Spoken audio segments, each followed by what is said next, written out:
जय हिंद। देखिए political science में आज का जो टॉपिक है वो है नागरिकता यानी सिटीजनशिप के बारे में बात करेंगे। ठीक है, उससे पहले चैनल को नया है तो प्लीज सब्सक्राइब के लिए, मैं इतना मेहनत कर रहा हूं तो आप भी थोड़ा सा जरूर से सब्सक्राइब कर लीजिए और वीडियो को लाइक जरूर करिएगा। ठीक है, देखिए आज हम समझेंगे सिटीजनशिप। ठीक है, कॉन्स्टिट्यूशन में, हमारे संविधान में सिटीजनशिप मतलब किस आधार पर मिलता है किसी को, समझ में आ रहा है ना, किस आधार पर किसी को नागरिकता दी जाती है। ठीक है, पहले के मतलब कॉन्स्टिट्यूशन जो पहले क्या लिखा था, अभी क्या उसमें संशोधन हुआ है, वो हम चीज यहाँ पे समझेंगे। तो सबसे पहले आपको क्या करना है, ऊपर हेडिंग डाल के लिखना है सिटीजनशिप।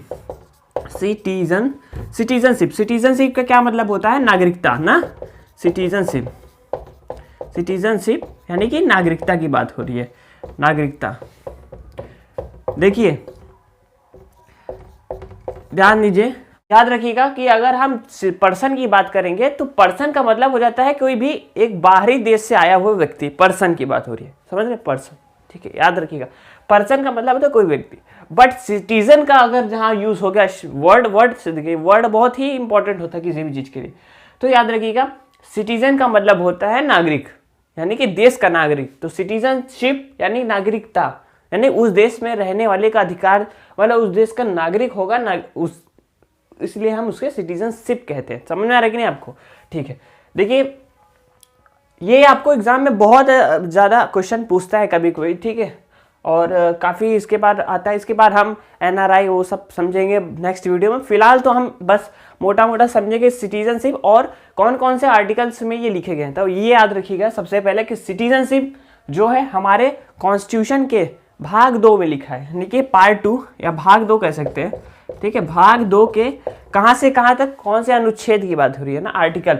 देखिए कॉन्स्टिट्यूशन में पार्ट 2 के अनुच्छेद यानी आर्टिकल 5 से लेके 11 तक किसके बारे में बात कर रहा है, सिटीजनशिप के बारे में, नागरिकता के बारे में बताता है। याद रखिएगा, अब की बार फर्स्ट पॉइंट नोट करिएगा सिटीजनशिप में कि भाग दो कॉन्स्टिट्यूशन के 5 से 11 तक है, सिटीजनशिप के बारे में बताया गया है। कहाँ पे, कॉन्स्टिट्यूशन। ठीक है, याद रखिए। अब देखिए शुरू करते हैं फर्स्ट 5 आर्टिकल नंबर 5 से ना, आर्टिकल 5 से शुरू करते हैं। आर्टिकल 5 क्या कह रहा है, देखिए आर्टिकल 5 समझिए।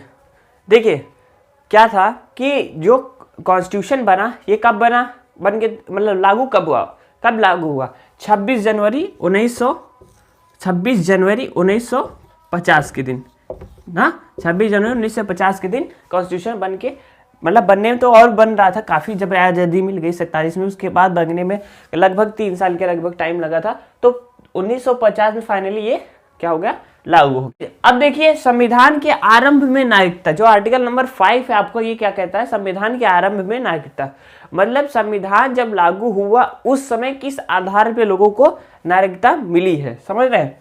तो सबसे पहला होता है जन्म के आधार पे, जन्म के आधार पे मतलब जिनका भी जन्म 26 जनवरी 1950 या उसके पहले हुआ, ठीक है, जिसका जन्म 1950 26 जनवरी के पहले हुआ, उनको नागरिकता मिल जाएगी। उनको नागरिकता, जैसे कि हमारे बाप दादा जो थे, मतलब उनके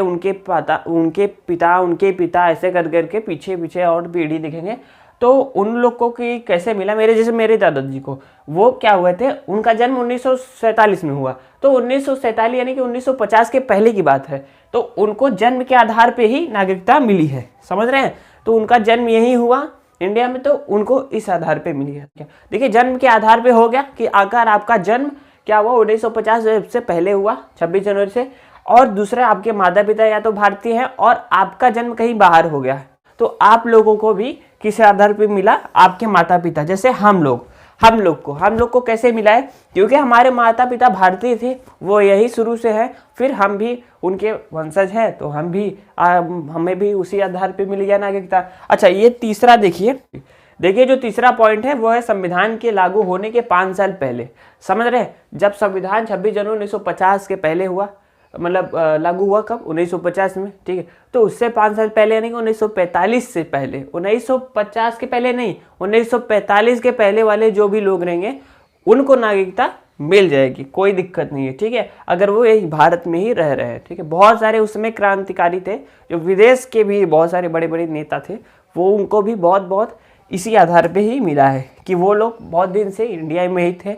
यहाँ पे बहुत लोगों का काम किए, जितने भी क्रांतिकारी थे सबका सहयोग के साथ में मिलकर काम किए, तो उनको ऐसे मिलेगा माता पिता के आधार पे। ठीक है, और जन ये तो आर्टिकल 5 कहता है। देखिए ये आर्टिकल जो 5 था ना, वो उसी हिसाब से बनाया गया था कि मतलब आज़ादी के समय लोगों को किस आधार पे दिया जाए, तो ये उसी कंडीशन के हिसाब से बनाया गया है। बाकी आज इसका विशेष ज़्यादा इसका यूज नहीं है, क्योंकि ये बातें जो बताई गई है वो उसी से रिलेटेड, उसी समय के रिलेटेड लोगों के लिए बताई गई थी। ठीक है, अब आर्टिकल नंबर 6 ये भी उसी टाइम से ही बनाया गया था। इसमें क्या है कि पाकिस्तान उसमें क्या था, इंडिया पाकिस्तान का पार्टीशन। ठीक है, तो पाकिस्तान से आए हुए लोग, पाकिस्तान से भारत आए हुए लोगों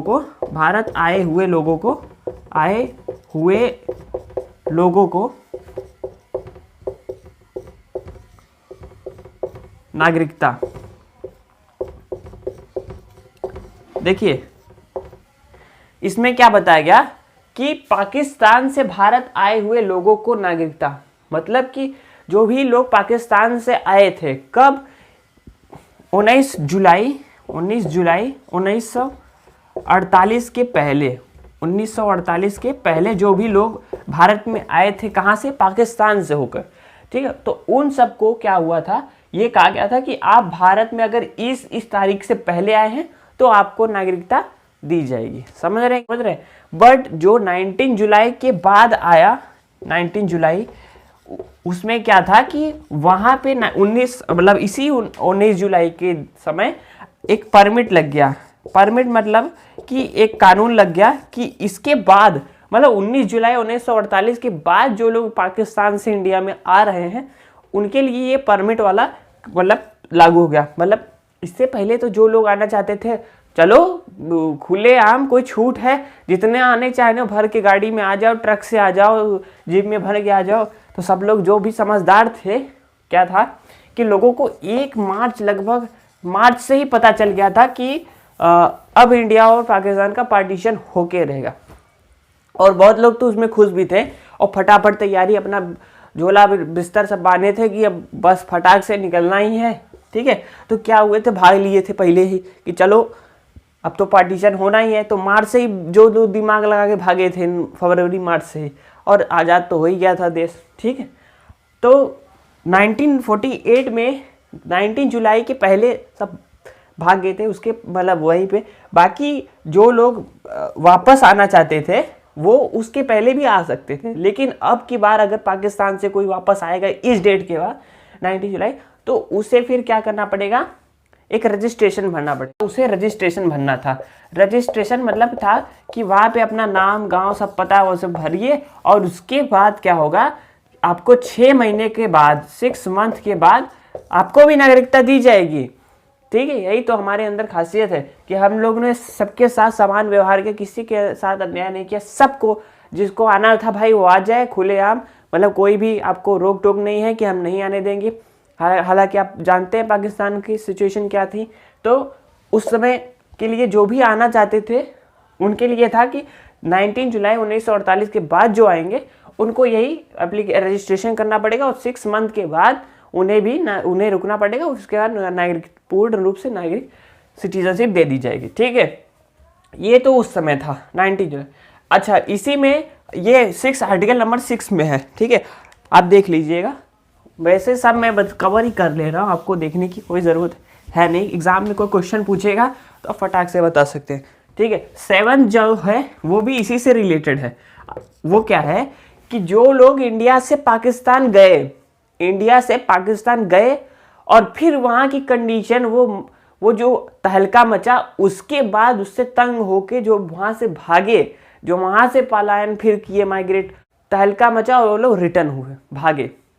तो अब हमारे गवर्नमेंट ने फिर से एक डिसीजन लिया कि देखिए, संविधान ने साफ साफ बताया कि देखिए, आप इंडिया से पाकिस्तान गए थे, ठीक है, कोई बात नहीं, ठीक है, लोग मार्च से ही गए थे, मार्च फरवरी से ही, 1948 की बात कर रहे हैं। ठीक है, अब क्या हुआ था, जो लोग रिटर्न हुए, ठीक है, तो हम जो पाकिस्तान से गए और रिटर्न हो रहे, तो उन लोगों को भी मान्यता दी गई। हमने दी, बस एक ही बस था कि आप भी वही रजिस्ट्रेशन फॉर्म भर लीजिए और इसके बाद हम आपको भी 6 महीने का इंतज़ार कर लीजिए और आपको भी हम नागरिकता दे देंगे इंडिया का। समझ रहे हैं, इंडिया का आपको भी नागरिक बना देंगे। ठीक है, अगर आप आए आपका स्वागत है और रजिस्ट्रेशन फॉर्म भरिए, 6 मंथ का इंतज़ार करिए और आपको नागरिकता मिल जाएगी। समझ रहे हैं, ये कब की बात है, ये मार्च 48 के बाद की बात है। जो लोग गए फिर वहाँ जब पार्टीशन होने के बाद, जो अगस्त के बाद की जो बात है, फिर वहाँ तो ये दिया गया। ठीक है, समझ में आ रहा, ये चीज़ रजिस्ट्रेशन फॉर्म ये हो गया। मतलब कि जो इंडिया से पाकिस्तान गए फिर पाकिस्तान से इंडिया आए, उनको भी हमने नागरिकता दिया। समझ रहे हैं, तो ये आर्टिकल 6 और 7, 5, 6, 7 और एक 8 नंबर भी है आर्टिकल, उसमें क्या बोलता है हमारा संविधान, आर्टिकल ये उसी हिसाब से मैंने बताया 5, 6, 7, 8 ये जो आर्टिकल्स हैं ना, ये उस 1950 के समय की कंडीशन को देखते हुए ही बनाए गए थे। देखिए आर्टिकल 8 ये बोलता है कि जिनके माता पिता भारतीय हैं, भारतीय हैं और जन्म कहाँ पे हुआ है, और जन्म कहाँ पे हुआ, और जन्म विदेश में हुआ। ठीक है, विदेश में हुआ।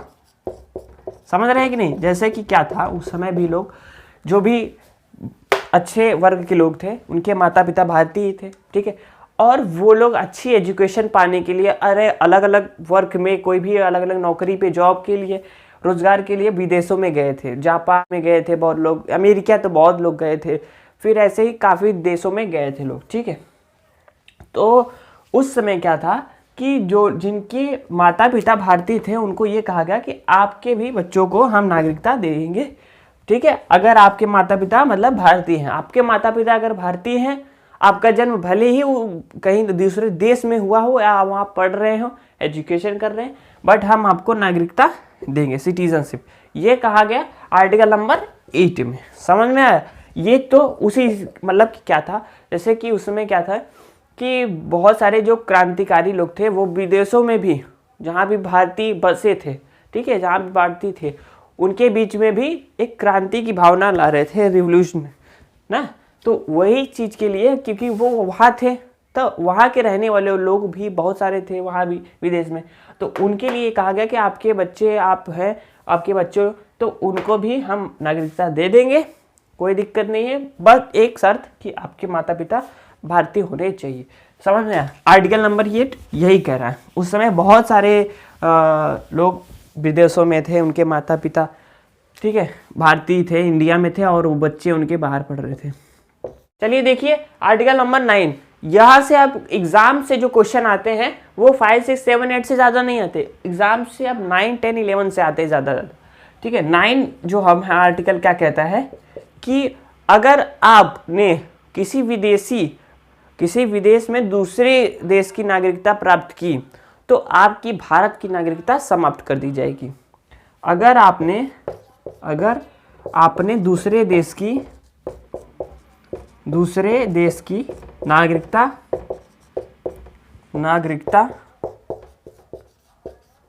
प्राप्त किया तो भारत की नागरिकता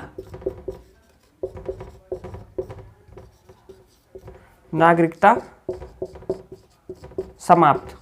समझ रहे हैं, मतलब कि सीधी बात है कि अगर आप कहीं दूसरे देश की सिटीजनशिप ले लेंगे, अमेरिका, जापान जैसे देशों की, तो हम भारत की आपकी नागरिकता खत्म हो जाएगी। इतना याद रखिएगा, आर्टिकल 9 में बस इतना ही लिखा है। 9 सिंपल सी बात है, आप सीधी बात है भाई कि आप दूसरे देश की नागरिकता ले लोगे तो एक आदमी, एक सिंगल अगर पर्सन की बात करें तो वो सिर्फ एक ही देश की नागरिकता होल्ड कर सके। ये नहीं कि अमेरिका का भी है नागरिकता है, उसके पास इंडिया का भी है नागरिकता है, जापान का भी है, पाकिस्तान का भी है, ऐसा नहीं होता है। ठीक है, एक ही जगह कर लीजिए, चाहे इंडिया का ले लीजिए, चाहे पाकिस्तान का ले लीजिए, चाहे दूसरे जापान का ले लीजिए, अमेरिका का ले लीजिए, अफ्रीका का ले लीजिए, हाँ रशिया का ले लीजिए, क्या दिक्कत है, यूरोप ले लीजिए, लंदन, इंग्लैंड, ब्रिटेन, जो भी है, पोलैंड, यूक्रेन, सब जगह चल रहा है, कहीं का लीजिए, लेकिन सिर्फ एक तो आर्टिकल 9 में ये लिखा है, 7 में 10 में ये लिखा है, 7 में 10 में ये तो इम्पोर्टेंट है कि आपकी नागरिकता बनी रहेगी। ये आर्टिकल नंबर 10 बोल रहा है आपकी नागरिकता बनी रहेगी, अन्यथा कोई कार्य न करें, अन्यथा कोई कार्य न करें, कोई कार्य न करे। ये तो बहुत बनाना जरूरी था, ये तो बहुत इंपॉर्टेंट था। देखिए ये बहुत इंपॉर्टेंट है, ऐसा इसलिए कि आपकी नागरिकता बनी रहेगी अन्यथा कोई कार्य न करे। मतलब आपकी नागरिकता हम रखेंगे, कोई दिक्कत नहीं, जब तक आप कोई देश विरोधी काम ना करें, देश के खिलाफ बात ना करें। ठीक है, अब इंडिया और चाइना में युद्ध हो रहा है, चले गए अब इन चाइना की तरफ से खेलने की, अब हम चाइना की तरफ में हैं या पाकिस्तान की तरफ बोलिए कि हम वहाँ से करेंगे, उनके साइड से बोल रहे हो, ये तो वही बात हो गई ना। अभी हमारे घर में ही देखिए कोई ऐसा होता है बंदा जो किसी और के लिए बात करता है, किसी दूसरे पड़ोसी के पक्ष में बात करता है, तो हम लोग कहते हैं ना जा तो उधर ही बस जाओ, उसी के पक्ष में बात कर रहे हो तो वहीं रह जाओ ना, वहीं खाओ, वही तो आपको माता पिता है तो वहीं रहो, यहाँ क्यों हो। तो वही चीज़ है कि अगर आपके नागरिकता बनी रहेगी जब तक कोई अन्यथा कार्य देश विरोधी काम ना करे। तो कोई भी नेता जो भी हैं बड़े बड़े लीडर्स, अगर वो ऐसा काम करते हैं तो सीधी बात है जाओ तो वहीं रहो, नागरिकता खत्म है तुम्हारी। चलो अनुच्छेद 11, अनुच्छेद 11 में ये कहा गया है कि नागरिकता से जुड़े कानून, नागरिकता के लिए कानून ऐसे कह सकते हैं, के लिए कानून संसद का गृह मंत्रालय बनाएगा।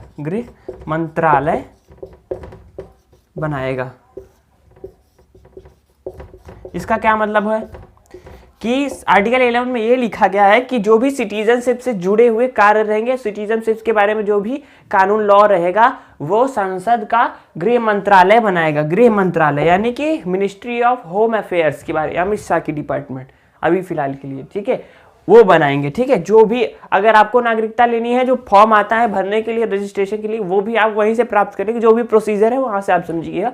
बट ये याद रखिएगा कि नागरिकता से जुड़े जो भी कानून कायदे होंगे, जो भी सब संसद के गृह मंत्रालय देखती है, मतलब होम मिनिस्ट्री देखती है। ठीक है, होम अफेयर, ठीक है, होम मिनिस्ट्री देखती है। कौन किस बारे में आर्टिकल 11 में लिखा है, समझ में आ रहा है ना? बिल्कुल अच्छी बात है, समझ में आ गया नहीं? तो आर्टिकल 11 में यही लिखा है। अच्छा एक चीज याद रखिए, देखिए जिस व्यक्ति के पास सिटीजनशिप नहीं है, जिस व्यक्ति के पास मतलब नागरिकता नहीं है, वह ना तो यहाँ पे वोट डाल सकता है, ना तो यहाँ चुनाव लड़ सकता है, ना तो यहाँ किसी पद पे बैठ सकता है, ना राष्ट्रपति बन सकता है, ना प्रधानमंत्री बन सकता है, ना नेता बन सकता है, ना एमएलए, कुछ भी नहीं बन सकता जब तक उसके पास सिटीजनशिप ना हो, भारत की सिटीजनशिप ना हो। समझ रहे हैं कि नहीं?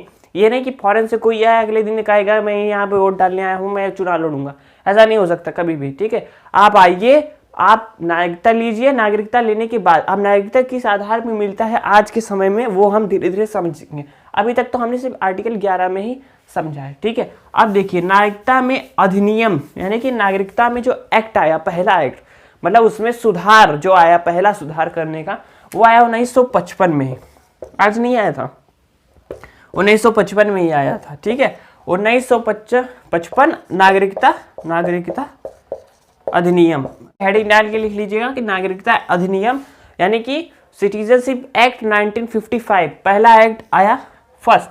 इसमें 5 कंडीशन दिए गए, 5 आधार पे आपको नागरिकता मिलेगी, 5 तरह से। ठीक है, याद रखिएगा किस किस तरह से। फर्स्ट दिया गया कि जन्म के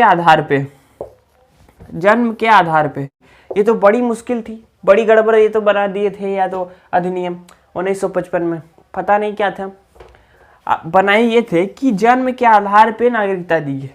जिसका भी जन्म इंडिया में हुआ, भारत में जिसका भी जन्म हुआ, जो जन्म से पैदा हो गया, मान लीजिए कोई विदेश से कोई भी आई, ठीक है, औरत आई और यहाँ पे क्या हुआ, उसका बच्चा जन्म ले लिया, अब तो भारत का नागरिक हो गया, क्योंकि जन्म लिया है भारत में तो भारत का नागरिक।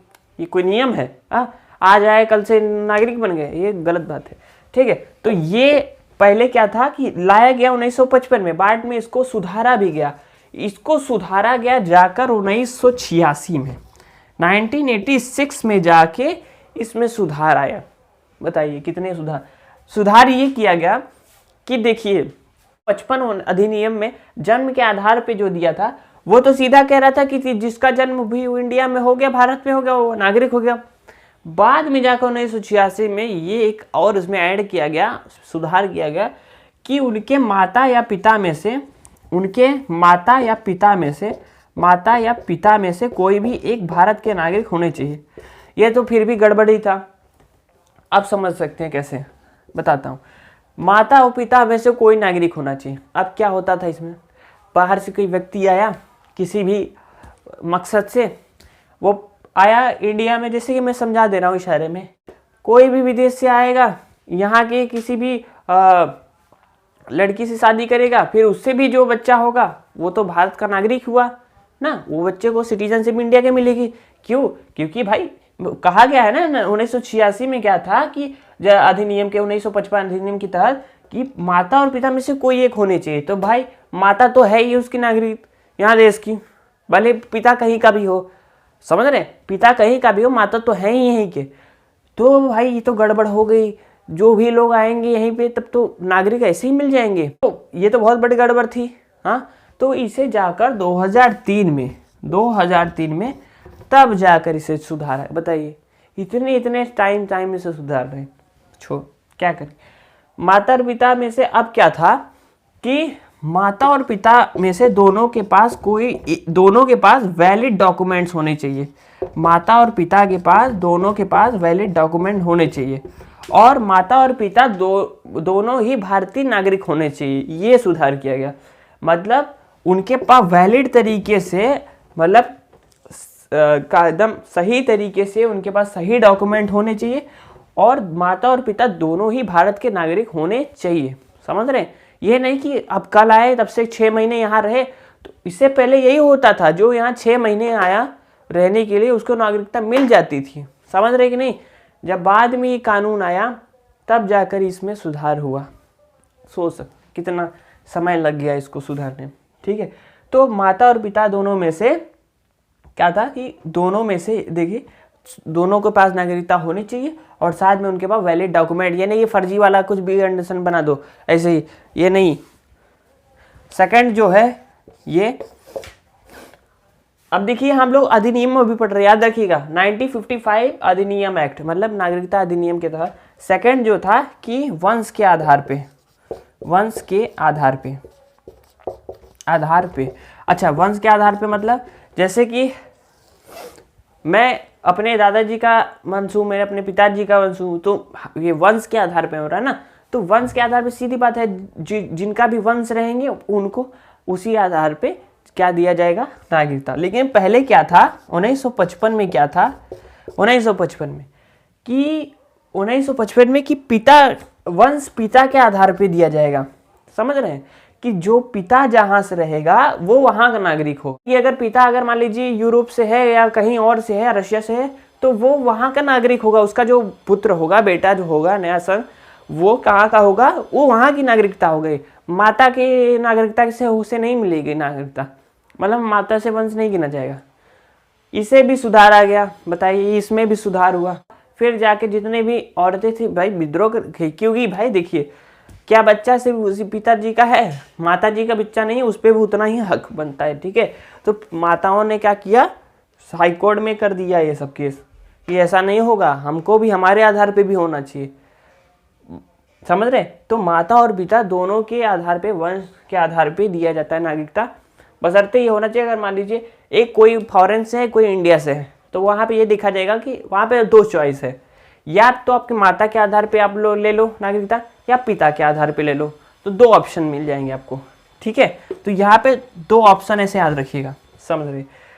फर्स्ट जन्म के आधार पे है, सेकंड वंश के आधार पे, थर्ड होता है बाय रजिस्ट्रेशन, पंजीकरण के दौरान, पंजीकरण या रजिस्ट्रेशन ऐसे 7 साल आइए यहाँ रहिए, कहीं से भी रहिए, यहाँ पे आइए 7 साल बिताइए, और 7 साल बिताने के बाद ये एलिजिबिलिटी है। अगर भारत सरकार को, गृह मंत्रालय को कुछ अच्छा लगा, आपके बिहेवियर में, बैकग्राउंड में कुछ ठीक लगा, तब आपको नागरिकता दी जाएगी। तो 7 साल यहाँ पे लिख लीजिए कि 7 वर्ष यहाँ पे आइए, यहाँ घूमिए टहरिए, अच्छा लग रहा है।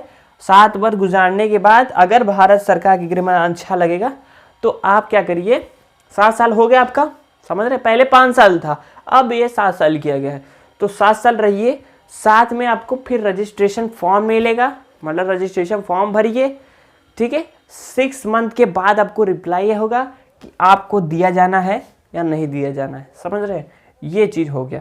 तो ये अलग अलग तरीके से होता है, बट इतना याद रखिएगा कि बाय रजिस्ट्रेशन आप करा रहे हैं, मतलब जो कि फॉरेन से आया है, यहाँ नागरिकता लेना चाहता है, तो कम से कम 7 साल रहना पड़ेगा यहाँ पे। भाई बिना 7 साल जाने यहाँ पे इंडिया के, भारत कैसे नागरिक कहे जाओगे? आपको ना तो यहाँ के कल्चर के बारे में पता है, ना ट्रेडिशन के बारे में पता है, ना आपको देशभक्ति पता है कुछ, तो उसके लिए 7 वर्ष कम से कम होना चाहिए, समझ रहे हैं।